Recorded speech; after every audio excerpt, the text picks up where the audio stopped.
Assalamualaikum warahmatullahi wabarakatuh. Perkenalkan nama saya Marifa Febriana, NIM 19 12 11 582, kelas 2B S1 Keperawatan.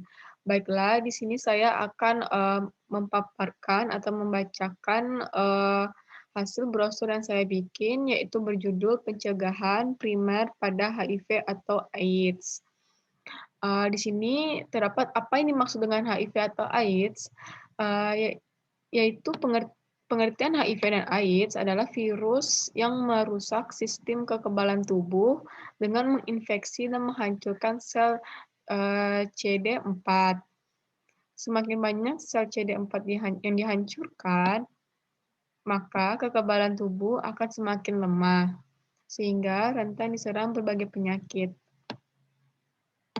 Di sini juga ada pemaparannya, yaitu berikut cara mencegah penularan HIV. Yang pertama yaitu waspadai setiap akan jalur penularannya. Yang dimaksudnya yaitu ada banyak mitos dan teori tentang penyebaran penyakit ini yang ternyata salah kaprah. Aktivitas seks berisiko seperti berhubungan seks vaginal, seks oral, atau seks anal tanpa kondom adalah jalur penularan HIV yang sering ditemukan paling umum. Namun, bisa saja tertular penyakit ini dari hal-hal lain yang tidak diduga sebelumnya. HIV dapat pula ditularkan melalui kontak darah dengan darah dan kontak langsung antar selaput lendir maupun luka dan terbuka dengan cairan tubuh, seperti darah, ASI, air mani, atau cairan vagina yang terinfeksi. Misalnya melalui mulut, hidung, vagina, rektum, dan bukaan penis. Yang kedua yaitu hindari kontak langsung dengan cairan yang terinfeksi HIV. Maksudnya di sini yaitu menghindari serta mewaspadai berbagai cara penularan HIV ini dapat menjadi langkah pencegahan HIV yang pertama kali harus dilakukan. Dalam mengupayakan tindakan pencegahan HIV ini, sebaiknya Anda dapat menghindari kontak dengan cairan yang meliputi sperma dan cairan praejakulasi, cairan vagina, lendir rektal, ASI, cairan ketuban, cairan cerebrospinal, dan cairan sinovial. Biasanya hanya terekspos jika Anda bekerja di bidang medis. Selanjutnya itu saling terbuka dengan pasangan untuk mencegah HIV. Nah, maksudnya di sini yaitu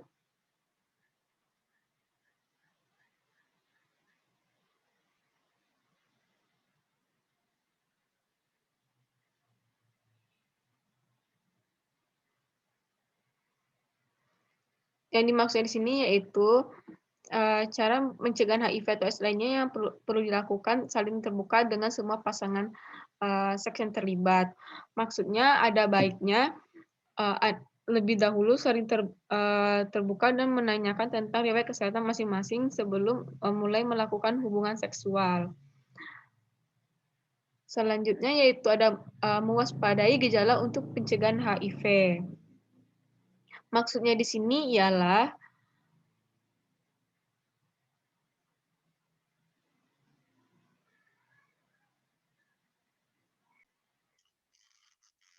selanjutnya yaitu mewaspadai gejala untuk pencegahan HIV.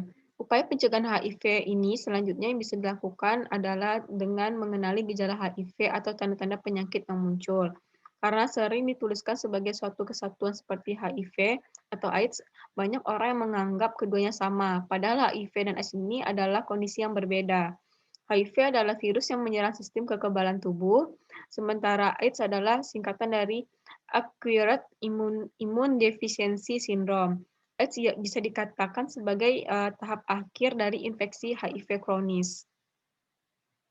Gejala HIV bisa saja dirasakan seperti badan pegel-pegel, demam, badan lemas dan tidak bertenaga, sakit tenggorokan, ada luka di sekitar mulut yang mirip sariawan, ruam kemerahan di kulit tapi tidak terasa gatal, diare, kelenjar getah bening bengkak, sering keringatan terutama di malam hari. Nah, selanjutnya di sini juga ada hindari alkohol dan obat-obat terlarang.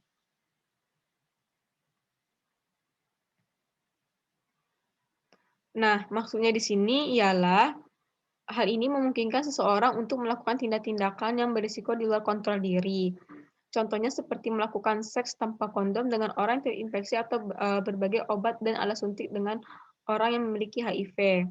Itu sebabnya hal selanjutnya yang bisa Anda lakukan sebagai cara pencegahan HIV atau AIDS adalah menghindari atau berhenti menggunakan alkohol dan obat-obatan terlarang seperti narkoba. Selanjutnya itu jangan pernah berbagi jarum atau alat suntik. Maksudnya di sini ialah orang yang menggunakan obat intravena atau infus dan sering berbagi jarum atau alat suntik bisa terkena HIV. Pasalnya, jarum yang tidak steril sehabis dipakai bisa menjadi media penularan HIV dari penderita ke tubuh sehat lainnya.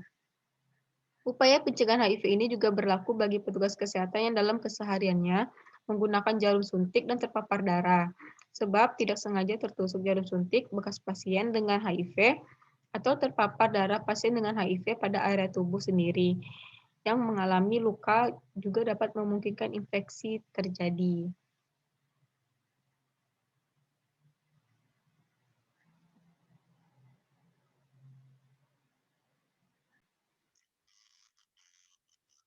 Nah, selanjutnya di sini yaitu upaya tindakan atau proteksi spesifik. Yang pertama, tindakan melakukan hubungan seksual dengan pasangan yang beresiko. Selanjutnya itu setia dengan pasangan, menggunakan kondom secara konsisten pada saat berhubungan. Selanjutnya yaitu menghindari penyalahgunaan nafsa. Selanjutnya yaitu melakukan pencegahan lain seperti sirkumsisi. Selanjutnya itu penggunaan jarum suntik yang steril dalam proses pengobatan. Dan terakhir, tes darah sebelum melakukan transfusi darah. Baiklah, hanya itu yang bisa saya paparkan tentang leaflet pencegahan primer pada HIV atau AIDS yang saya bikin. Apabila ada saya kesalahan, mohon dimaafkan. Assalamualaikum warahmatullahi wabarakatuh.